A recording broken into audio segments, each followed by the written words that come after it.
नमस्कार, आप देख रहे हैं इंडिया टीवी में हूं पिनाज त्यागी। आजाद पीओके में कुछ बहुत बड़ा होने वाला है। अमेरिका ने अपने नागरिकों को पीओके के पास जाने तक से मना कर दिया। ऑस्ट्रेलिया ने अपने नागरिकों से पीओके नहीं जाने की अपील की। पीओके में दरअसल गोलियां चलनी शुरू हो गई हैं। कई लोगों की मौत की भी खबरें आ रही हैं। रावलपिंडी से हजारों सैनिकों को इमरजेंसी में पीओके जाने के ऑर्डर दे दिए गए हैं। पीओके मुनीर के हाथों से फिसलने वाला है। पीओके में गली गली बगावत के नारे लग रहे हैं। अब तक पाकिस्तान रेफरेंडम की बात करता था, अब पीओके वाले पाकिस्तान से आजाद होने के लिए रेफरेंडम की मांग खुद कर रहे हैं। पीओके ने अपना फैसला सुना दिया है। पीओके को आजादी चाहिए। पीओके में मुनीर आर्मी का कब्रिस्तान बनेगा। तक गई, अगर तक गई तो मैं आज सेसा के स्टेज से ये कहना चाहता हूं, बबांगे तुम ये कहना चाहता हूं कि इन पहाड़ों को तुम्हारे लिए कब्रिस्तान बनाएंगे। तुम रहोगे। अगर हम नहीं है, अगर इस खित्ते की आवाम नहीं है, तो फिर इस खित्ते का हुक्मरान भी बाकी नहीं बचेगा। पीओके ने पाकिस्तान से आजादी का फैसला सुना दिया। 9 तारीख को रेफरेंडम करवा लेते हैं। 9 तारीख को हुक्मरानों ने कल कहा मुज़ाकरात में कि 12 नशिस्तों के मुतालिक रेफरेंडम करवा लेते हैं। मैं कहता हूं हुक्मरानों से यह बात कही जाए कि 12 नशिस्तों के मुतालिक रेफरेंडम की जरूरत नहीं है, बल्कि आइए तुम्हारे पूरे निजाम पर रेफरेंडम करवा लेते हैं। कश्मीर के तमाम पहाड़ों से, तमाम गाँव से, तमाम महलों से लोग निकले और मुजफ्फराबाद की तरफ, और वहां पर अपनी हुकूमत कायम कर लें। ये रास्ता है, वहां पर अपनी हुकूमत कायम कर लें और वो हुकूमत एक नया आइन मरतब करे। वो हुकूमत एक नया आइन मरतब करे। आइन बेसिकली आवाम और हुकूमत के दरमियान रिश्ते का एक डॉक्यूमेंट होता है, एक पैगाम होता है। पीओके में खून के बदले खून शुरू हो गया। इनकलाब आएगा, इनकलाब आएगा।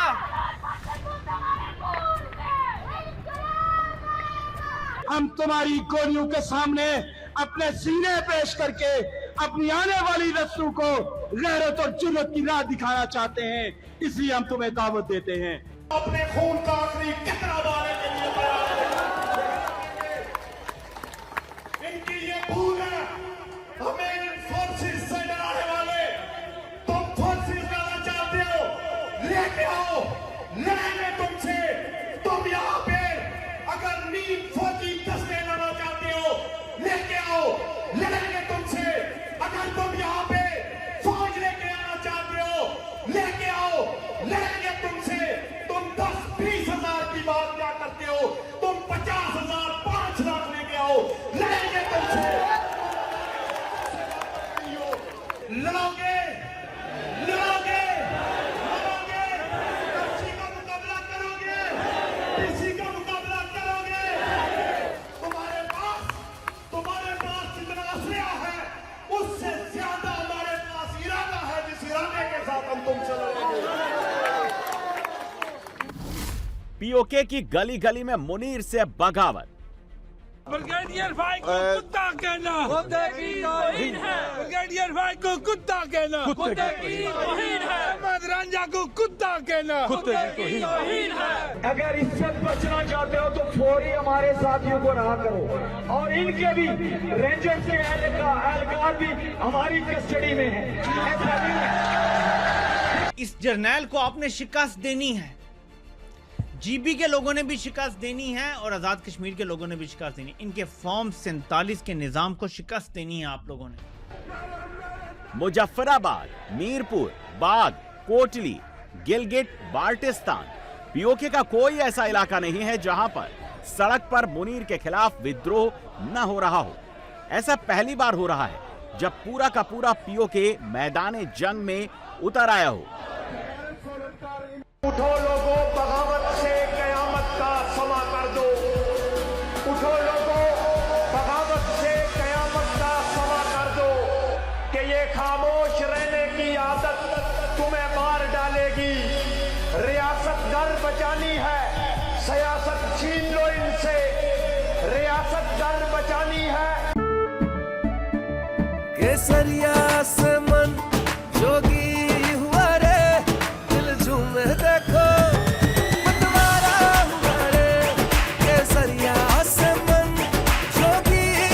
हर पल मनाओ केसरी त्योहार। विमल, बोलो जुबान केसरी। सियासत छीन लो इनसे, वरना इस रियासत को ये सियासत मार डालेगी। पीओके ने जब अपना हक मांगा तो मुनीर ने गोली दे दी। पीओके में खून खराबा कर दिया। जो चिंगारी सालों से पीओके में दफन थी, वो ज्वाला बनकर धधकने लगी। मुनीर ने ऐसी जंग शुरू कर दी जिससे पूरा पाकिस्तान जल जाएगा। आज़ाद कश्मीर में सिक्योरिटी फोर्सेस की फायरिंग से नज़ीर कश्मीरी के करीबी साथी शाज़ेब कश्मीरी शहीद हो चुके हैं। जो कुछ पाकिस्तान में, पंजाब में पाकिस्तान तहरीक-ए-इंसाफ के कारकुनान के साथ किया गया, वो सब अब आज़ाद कश्मीर में किया जा रहा है। क्रैकडाउन जारी है अवामी एक्शन कमेटी के खिलाफ, और इन लोगों को होश के नाखून लेने चाहिए। जो लोग ये सोच रहे हैं कि जो कुछ हमने पाकिस्तान में किया और हम अपना कब्ज़ा मजबूत करते गए, हम ताकतवर होते गए, और हम आज़ाद कश्मीर में भी इसी तरह से कब्ज़ा हासिल करेंगे और अपना मुकम्मल कंट्रोल हासिल करके वहाँ की आवाम को दबाकर हम वहाँ पे काबिज़ हो जाएंगे, तो ये आपकी भूल है, आपकी सोच है, आपकी गलत फहमी है।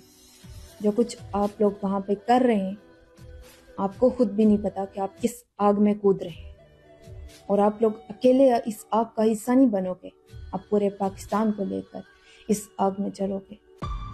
मुनीर को लगा था खून बहेगा, जान जाएगी तो पीओके का इनकलाब ठंडा हो जाएगा। लेकिन पीओके में जो अब हो रहा है वो मुनीर ने कभी सपने में नहीं सोचा होगा। मुनीर ने शाजेब को मारा। अब हर घर से शाजेब निकलने लगे हैं। हम इनके बेटे आज आपसे ये ऐद करते हैं कि जिस मकसद के लिए हमारे बाबा शहीद हुए, इस मकसद की तकमील हम भाइयों को आप अपने साथ पाएंगे। हम अपने वतन के लोगों से ये वादा करते हैं कि जिस मकसद के लिए हमारे बाबा शहीद हुए, इस मकसद की तकमील के लिए अगर हमें अपने बाबा की तरह जान भी कुर्बान करनी पड़े तो हमें लम्हा भी नहीं सोचेंगे। जालिमा जवाब दो, जालिमा जवाब दो, कातिला जवाब दो, कातिला जवाब दो। शुक्रिया।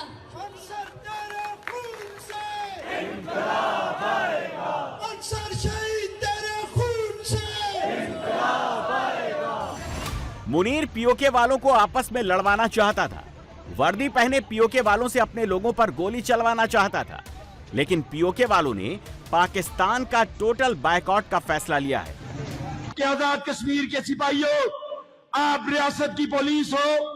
हमने पहले भी ये कोशिश की कि ये वर्दी दागदार ना हो। ये रियासत के लोगों ने अपने टैक्सों से आपके जिस्म पे सजाई है।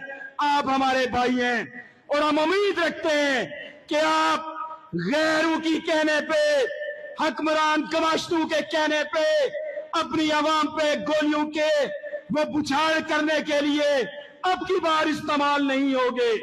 और अगर आपकी हमारी ये ख्वाहिश है कि आपकी बार वो जो इस्लामाबाद में बैठ के वो जो मंसूबे बनाते हैं, हमारी गुलामी को तौल देना चाहते हैं, वो जो 28वीं तरमीम की आड़ में हमारी शनाख्त हमसे छीनना चाहते हैं, हम उन्हें दावत देते हैं कि तुम अपनी एफसी, पीसी, आर्मी, उन सबको एक ही लम्हे में भेजो।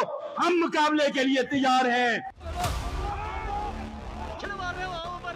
जब पीओके की पुलिस ने अपनों पर गोली चलाने से इनकार कर दिया तो इस्लामाबाद से पुलिस को पीओके भेजा गया। पीओके वालों को डराने के लिए फोर्स को फ्लैग मार्च का ऑर्डर दे दिया गया। मुजफ्फराबाद में जी पुलिस फ्लैग मार्च कर रही है और लग ये रहा है जो इतलात है कि आज शाम में फ्लैट के मुकाम पर शायद ऑपरेशन किया जाए या शहरियों को ये पुलिस का फ्लैग मार्च जो है वो जारी है। मुजफ्फराबाद में इंतजामिया है, पुलिस है, उसके साथ साथ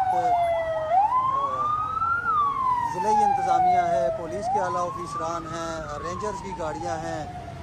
वहाँ जो पूरे शहर का चक्कर लगाएंगे ये लोग। लेकिन पीओके के चौराहों पर इस्लामाबाद पुलिस की वर्दी की नुमाइश शुरू हो चुकी है।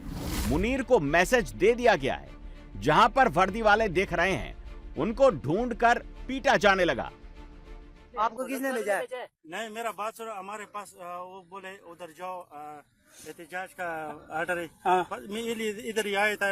हम अगर रोड में आते आप हमें हमारे पर जुल्म करते हैं ना, ये बात थी ना। नहीं, रात को भी आपने तशद्दुद किया है, मेरी बात रात को खुदा की कसम इधर से आए नहीं, क्यों?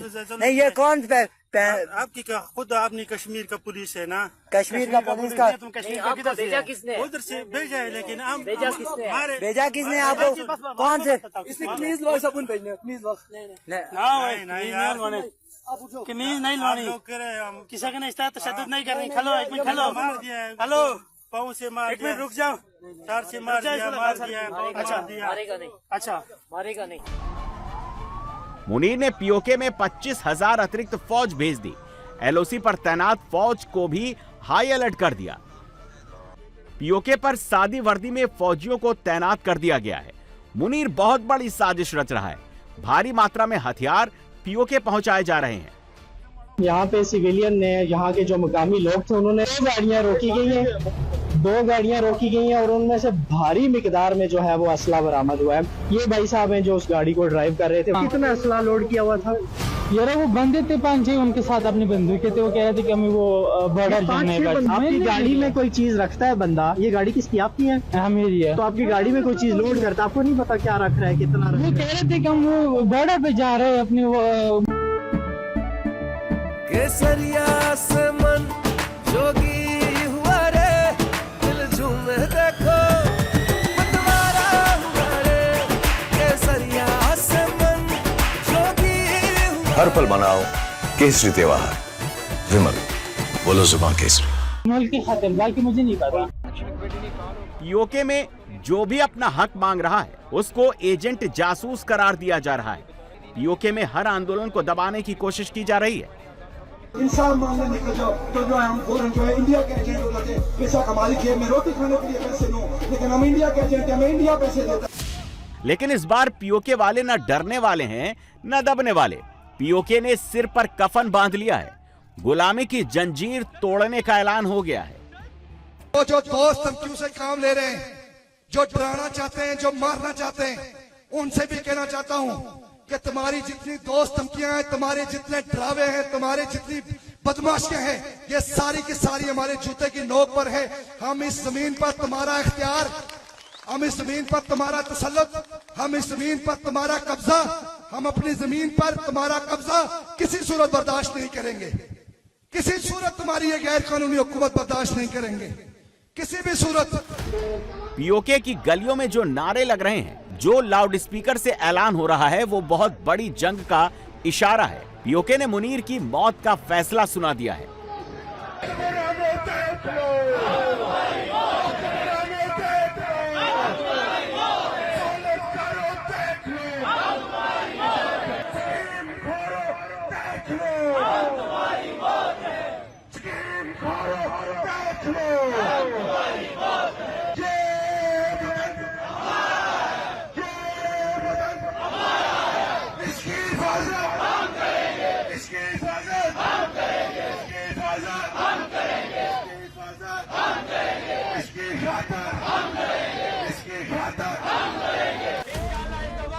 जब हालात एकदम बेकाबू हो गए, जब मुनीर को लगने लगा अब पीओके को दबाना मुमकिन नहीं होगा, तो मुनीर ने ऐसा फैसला किया जिसने पूरे पीओके में आग लगा दी।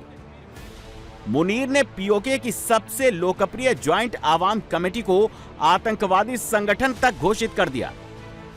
आजाद कश्मीर की हुकूमत जो है उसने एक नोटिफिकेशन इशू किया है कि जॉइंट अवामी एक्शन कमेटी जो है उसे दहशतगर्द तंजीम जो है वो करार दे दिया गया। इस जमात को दहशतगर्द तंजीम करार दे देना जो है ये एक डिजास्टर, एक इतनी पॉपुलर तंजीम को आप दहशतगर्द तंजीम करार दे रहे हैं। दहशतगर्द तो कोई सेल होता है, कोई एंटिटी होती है। किस तरह से डिटरमिन कर लिया है? क्या आपके पास ऐसी एविडेंस आ गई है? जिस ग्रुप के साथ आप डील करते रहे अचानक उसने क्या किया है? अभी तो उन्होंने वो पहिया जाम हड़ताल की ही नहीं है, तो आपने पहले ही उनको टेररिस्ट जो है वो डिक्लेयर कर दिया। कौन बताएगा इन बेवकूफों को कि आप ये बेवकूफी कर रहे हैं? ये मतलब सॉल्वेबल पॉलिटिकल प्रॉब्लम है। पाकिस्तानी फौज यहीं पर नहीं रुकी। सबसे पहले मुनीर ने पीओके में टोटल ब्लैकआउट किया। इंटरनेट बंद किया, फिर उन्होंने ज्वाइंट कमेटी से जुड़े लोगों को उठाना शुरू कर दिया, मारना शुरू कर दिया। लॉन्ग मार्च शुरू होने से पहले ही वहां पे फोर्सेस को घुसाया गया और फोर्सेस की तरफ से अवाम के ऊपर गोलियां चला दी गई और उन गोलियों में एक गोली शाहजेब हबीब का सीना भी चीर गई है।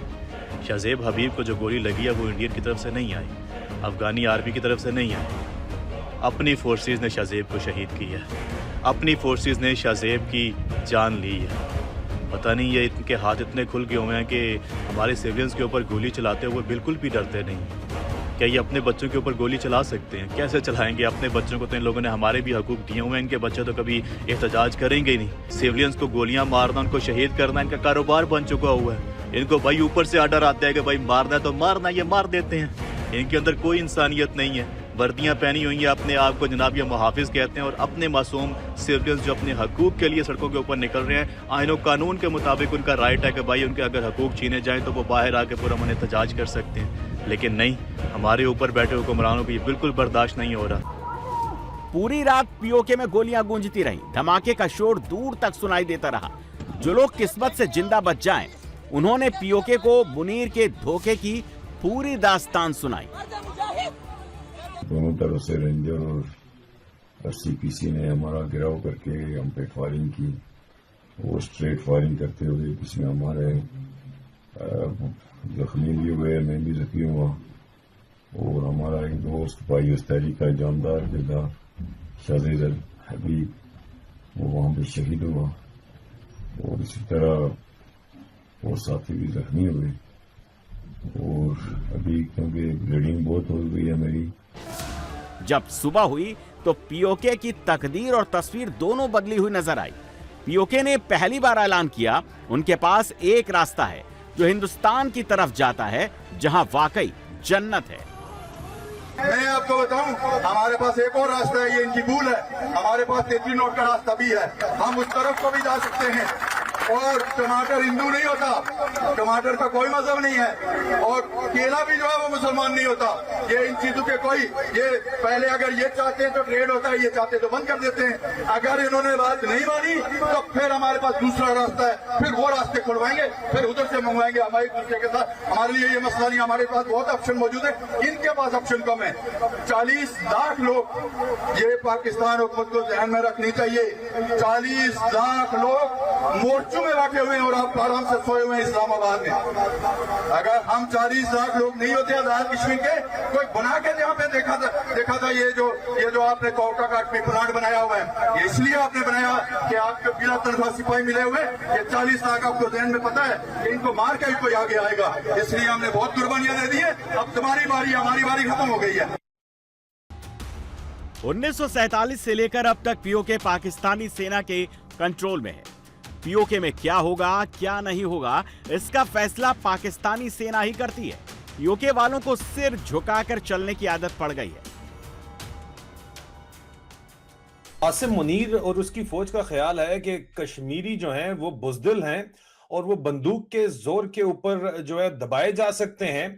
और इस साइकोलॉजी के पीछे एक ऑपरेशन जिब्राल्टर से जुड़ी सोच है जिसके बारे में मैं आपको आज बताऊंगा। लेकिन कश्मीर के अंदर, आजाद जम्मू कश्मीर के अंदर जो इस वक्त हालात हैं, केसरिया से मन जोगी हुआ रे, दिल झूमे देखो मतवारा हुआ रे, केसरिया से मन जोगी हुआ। हर पल मनाओ केसरी त्योहार, विमल बोलो जुबान केसरी।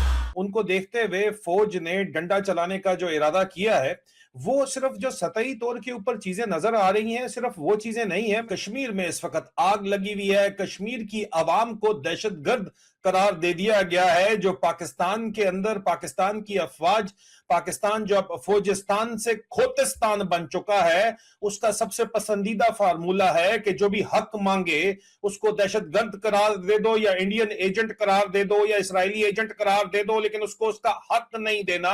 क्योंकि हक अगर आवाम को दे दिया उनका, तो फिर जर्नैल क्या खाएंगे और फौज खुद क्या खाएगी। लेकिन वक्त बदलता है, सबका बदलता है, कर्मों का हिसाब हर किसी को देना पड़ता है। और इतिहास में पहली बार पीओके में पाकिस्तानी सेना का इतिहास सुनाया जा रहा है। वो जिनको ढाका की गलियों में जूते पड़े, वो आज हम पे ये बंदूक ताने हुए। माँ को लगता ये गुनाहगार हैं, बहन के पल पड़े ये ज़नाकार हैं, 3 आइन तोड़े ये गद्दार हैं, बीच चौराहे फांसी लगा दो इन्हें।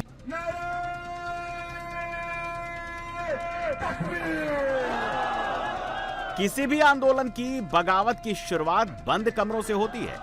बड़े बुद्धिजीवी लोग इसकी नींव रखते हैं, लेकिन कोई भी आंदोलन तभी सफल होता है जब वो विद्रोह गांव तक पहुंच जाए, आम आदमी उससे जुड़ जाए, और पीओके में बिल्कुल यही हो रहा है।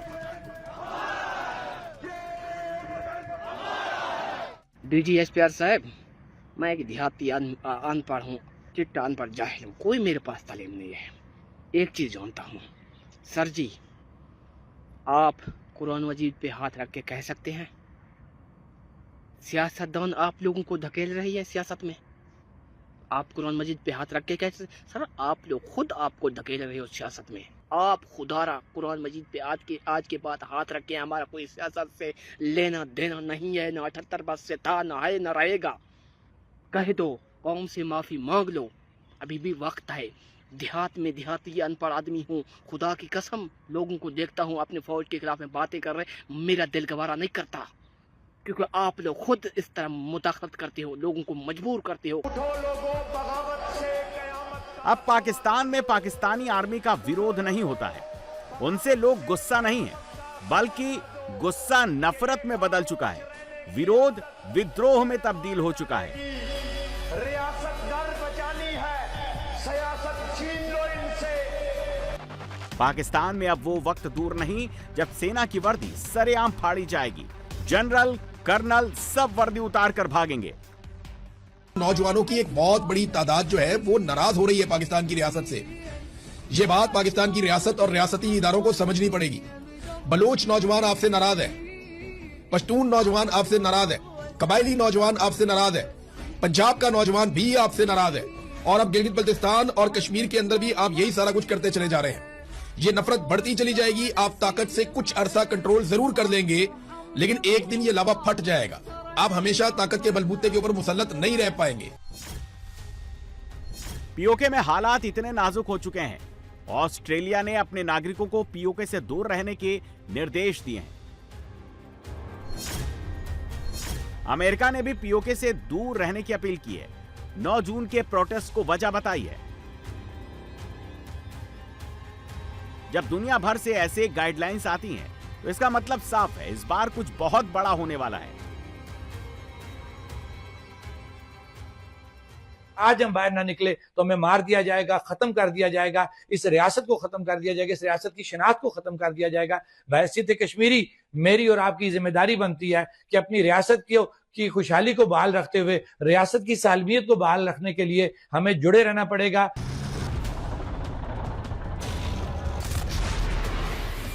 मुनीर को लग रहा था जंग एलओसी पर शुरू होगी, लेकिन जंग एलओसी से पहले ही शुरू हो गई है, जिसमें एक तरफ जनरल है, दूसरी तरफ पीओके।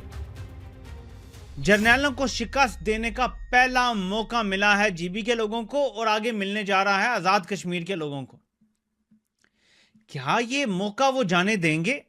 क्योंकि आपको पता है कि आजाद कश्मीर के वजीर आजम से क्या बात करवाई गई है कि ये जो लोग हैं जो अपने हकूक मांग रहे हैं, एक्शन कमेटी वाले, ये खारजी हैं, इनको ख्वारिज करार दे दिया गया है।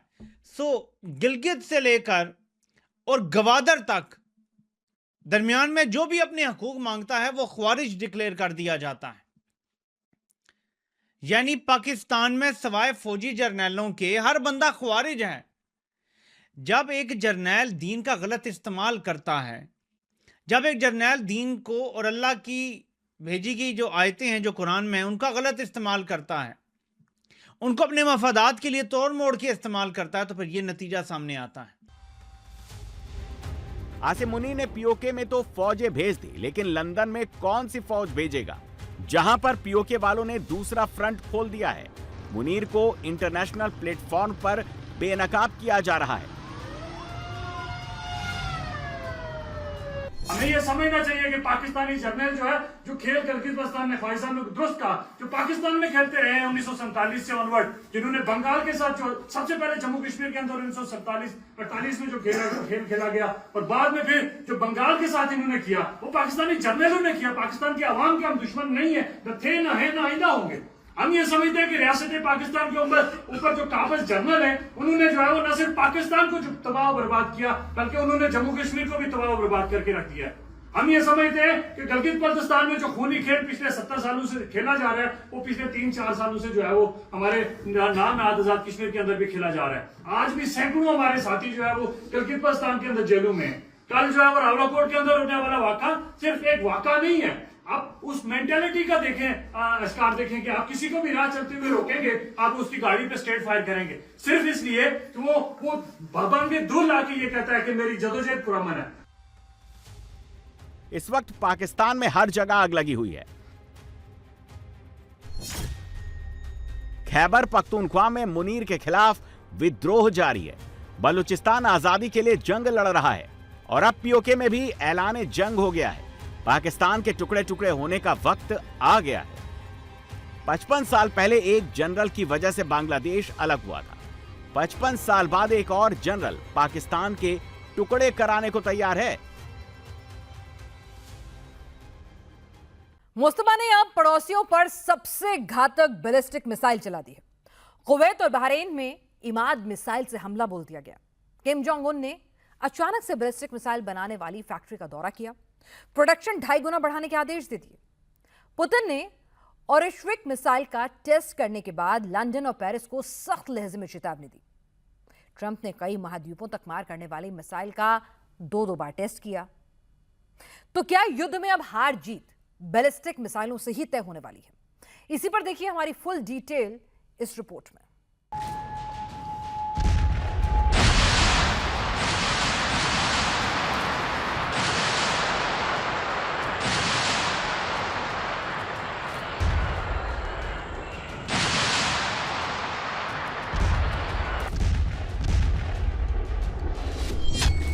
मुस्तफा बैलिस्टिक मिसाइल से अरब मुल्कों को डरा रहा है। किम जोंग तेल अवीव को उड़ाने की धमकी दे रहा है।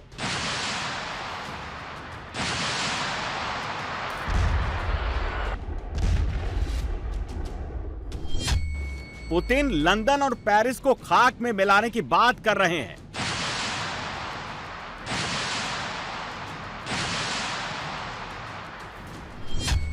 इजराइल फिर ईरान को राख में मिलाने की बातें कर रहा है।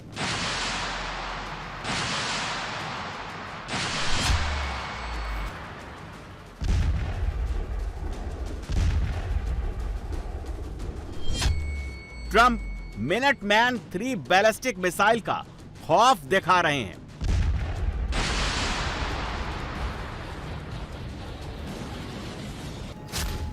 कुवैत सिटी की स्काईलाइन शनिवार की रात अचानक लाल गोलों से थर्राने लगी। सायरन बजने लगे। कुवैत में लगे कैमरों में 3 बड़े बड़े लाल गोले कैद हुए। इनमें से 2 बैलिस्टिक मिसाइलें हैं जो आसमान से गोली की रफ्तार से कुवैत सिटी पर गिर रही हैं।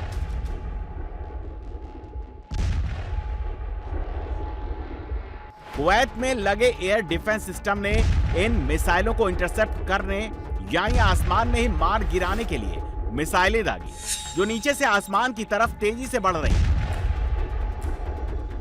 ईरान की बैलिस्टिक मिसाइलों को कुवैत की इंटरसेप्टर मिसाइलों ने आसमान में ही रोक लिया। दोनों की टक्कर के बाद आसमान में काला सफेद धुआं छा गया। अब अगर आप सोच रहे हैं कि आसमान में मिसाइलों को मार गिराने से जमीन पर कोई नुकसान नहीं होता, तो आपको ये तस्वीरें देखनी चाहिए। दरअसल जब आसमान में बैलिस्टिक मिसाइल और इंटरसेप्टर मिसाइल की टक्कर होती है तो उनके टूटे हुए हिस्से नीचे गिरते हैं। इनसे आग लगने और छोटा मोटा नुकसान भी होता है, बड़ी तबाही नहीं होती, जैसा कि इस बार कुवैत सिटी में हुआ। जब कोई देश मिसाइल अटैक करता है तो वो 2 तरह की मिसाइलों का इस्तेमाल करता है। एक बैलिस्टिक मिसाइल और दूसरा क्रूज मिसाइल। बैलिस्टिक मिसाइल को रॉकेट बूस्टर इंजन तेजी से वायुमंडल के ऊपर तक ले जाते हैं, वहां से रॉकेट अलग हो जाता है और बैलिस्टिक मिसाइल में लगा वॉरहेड यानी बम बारूद गुरुत्वाकर्षण का इस्तेमाल करते हुए सीधे टारगेट पर आकर टकराता है। मतलब बैलिस्टिक मिसाइल बहुत ऊंचाई तक जाती है और फिर फ्री फॉल मोड में नीचे आती है। वहीं क्रूज मिसाइल ने जेट इंजन से चलती है, जमीन से बहुत करीब उड़ान भरते हुए सीधी रेखा में अपने टारगेट को हिट करती हैं। बैलिस्टिक मिसाइलों का उड़ान पथ लंबा होने के चलते उन्हें इंटरसेप्ट करना आसान होता है। क्रूज मिसाइलों का उड़ान पथ नीचे होने की वजह से वो राडार को चकमा देते हुए जिग जैग स्टाइल में चलती हैं, जिससे उन्हें इंटरसेप्ट करना मुश्किल होता है। ईरान ने इस बार कुवैत और बहरीन को थर्राने के लिए इमाद बैलिस्टिक मिसाइल का इस्तेमाल किया। इमाद बैलिस्टिक मिसाइल की रेंज 2000 किलोमीटर की है। ये 8820 किलोमीटर प्रति घंटे की स्पीड से दुश्मन पर हमला करती है। इसमें 700 से 750 किलोग्राम का वॉरहेड लगा होता है। ये रास्ता बदलते हुए आगे बढ़ती है, इसीलिए इसे डांसिंग मिसाइल भी कहते हैं। इसे इंटरसेप्ट करना बहुत मुश्किल है। मुस्तफा की इमाद मिसाइल पूरे मिडिल ईस्ट और यूरोप के कुछ हिस्सों को तबाह कर सकती है। कुवैत और बहरीन में हमले से पहले इसे इजराइल के डिमोना परमाणु संयंत्र पर हमले में इस्तेमाल किया गया था। IRGC के शस्त्रागार का ये प्रमुख हिस्सा है।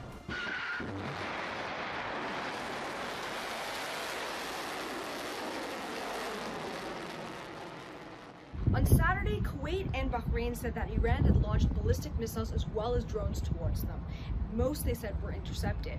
Now, Kuwait called this a serious escalation and said that Iran was violating its sovereignty.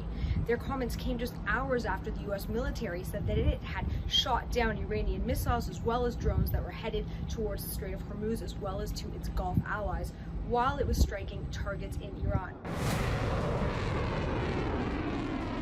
Iran Imad जैसी घातक बैलिस्टिक मिसाइलों का इस्तेमाल तभी करता है जब कोई बड़ा टारगेट उड़ाना हो। कुवैत और बहरीन को सिर्फ डराने के लिए ईरान ने इमाद मिसाइल क्यों चलाई?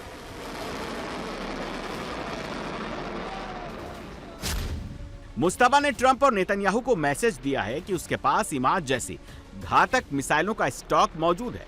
अगर युद्ध बढ़ा तो इस बार ईरान कहर ढा देगा। यह भी हो सकता है कि ईरान के पास बैलिस्टिक मिसाइलों का स्टॉक कम पड़ गया हो, जिसकी वजह से उन्होंने कुवैत और बहरीन को डराने के लिए इमाद जैसी मिसाइलें दाग दी हो। ईरान के पास बैलिस्टिक मिसाइलों की लंबी रेंज है, जो इजराइल और अरब मुल्कों को ध्यान में रखकर तैयार की गई है।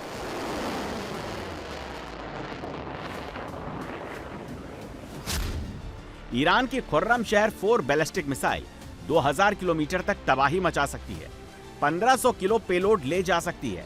सेजिल 2000 किलोमीटर तक मार कर सकती है। शहाब 3 की रेंज 1300 से 1800 किलोमीटर तक है। फतह सीरीज की बैलिस्टिक मिसाइलें 500 किलोमीटर दूर तक दुश्मन के परखच्चे उड़ा सकती हैं। अमेरिका और इजराइल ने 40 दिनों के युद्ध में ईरान के 69 मिसाइल सुरंगों के एंट्री गेट तबाह कर दिए थे। सीज फायर के दौरान ईरान ने 50 एंट्री गेट दोबारा खोल लिए हैं। मिसाइल लॉन्चर नए हमलों के लिए रिकवर कर लिए हैं। पेंटागन की रिपोर्ट के मुताबिक करीब 1000 मिसाइलें दोबारा हमले के लिए तैयार हैं।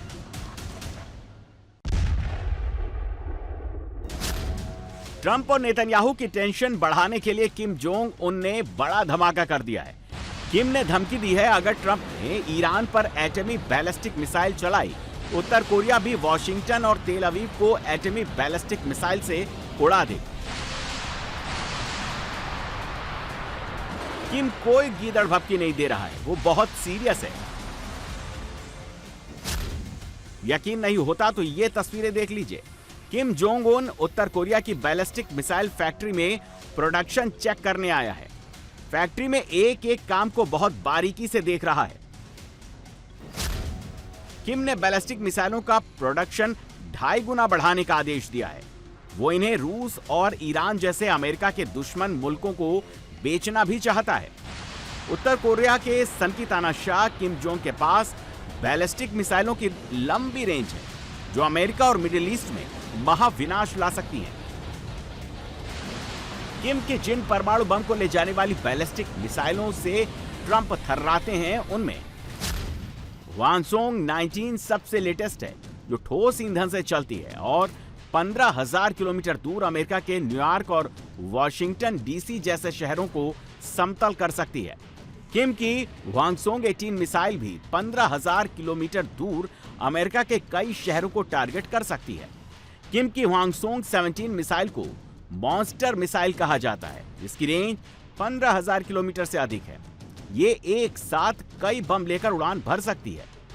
मिडिल ईस्ट में तेल अवीव को उड़ाने के लिए किम जोंग उन की मीडियम रेंज बैलिस्टिक मिसाइल हवानसोंग 12 ही काफी है। अगर ईरान के बाद ताइवान को लेकर अमेरिका और चीन की जंग छिड़ती है तो किम जोंग उनका किरदार बहुत बढ़ जाएगा। इस इलाके में किम ही है जिसके पास महातबाही के हथियार का बहुत बड़ा जखीरा मौजूद है। अगर ट्रंप के साथ ताइवान, जापान, साउथ कोरिया भी आ गए तो किम अकेले ही युद्ध का पलड़ा जिनपिंग के पक्ष में झुकाने की ताकत रखता है।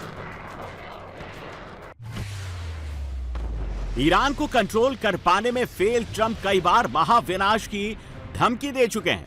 जब उन्होंने अमेरिका की सबसे खतरनाक बैलिस्टिक मिसाइल मिनटमैन 3 की टेस्टिंग की थी। यह ऐसी मिसाइल है जो दुनिया के किसी कोने में परमाणु प्रहार कर सकती है, पृथ्वी के किसी भी हिस्से में परमाणु बम गिरा सकती है।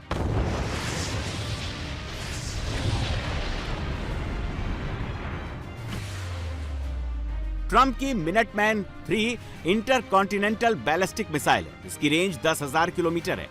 यह दुश्मन पर 25,000 किलोमीटर प्रति घंटा की स्पीड से अटैक करती है। एक साथ 3 परमाणु वॉरहेड लेकर उड़ान भर सकती है। मिनटमैन 3 अगर एक बार चला दी गई तो उसे रोकना नामुमकिन होता है। इसे अमेरिकी सेना का ब्रह्मास्त्र कहा जाता है। एक बार दाग दी गई तो फिर महाविनाश को रोकना असंभव है।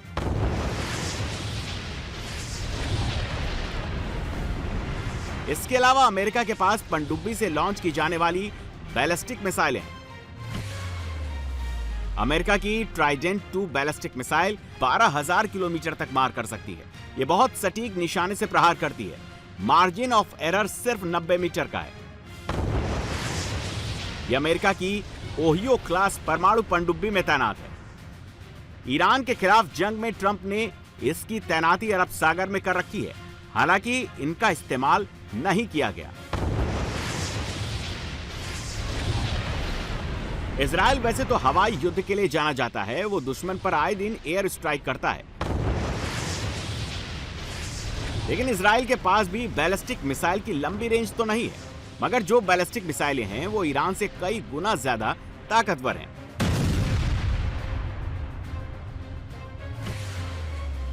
इजराइल के पास जेरिको 3 जैसी इंटरकॉन्टिनेंटल बैलिस्टिक मिसाइल है।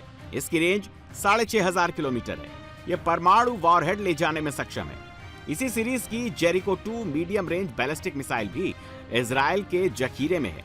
इसकी रेंज 3500 किलोमीटर है। अगर आप सोचते हैं कि बैलिस्टिक मिसाइल सिर्फ परमाणु हमले के लिए होती है या लंबी दूरी तक गैर परमाणु वॉरहेड से प्रहार के लिए होती है, तो यह बात पूरी तरह ठीक नहीं है। बैलिस्टिक मिसाइल इंटरसेप्टर में भी लगाई जाती हैं। ये दुश्मन की बैलिस्टिक मिसाइलों को अंतरिक्ष में ही तबाह कर देती हैं।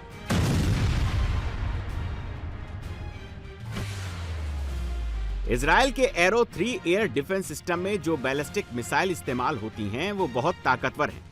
वो अंतरिक्ष में जाकर ईरान की बैलिस्टिक मिसाइलों को इंटरसेप्ट कर लेती हैं। बैलिस्टिक मिसाइलों के युद्ध में सबसे बड़ा खिलाड़ी कौन है? Putin, Trump, Kim Jong Un, Netanyahu या फिर मुश्तबा? अब ये हेडलाइंस देखिए, आपको सब कुछ समझ आ जाएगा। कैस्पियन पोस्ट, मॉस्को टाइम्स और दुनिया के तमाम बड़े अखबारों में एक ही हेडलाइंस है। पुतिन ने ब्रिटेन और फ्रांस को हाइपरसोनिक मिसाइल से हमले की धमकी दी।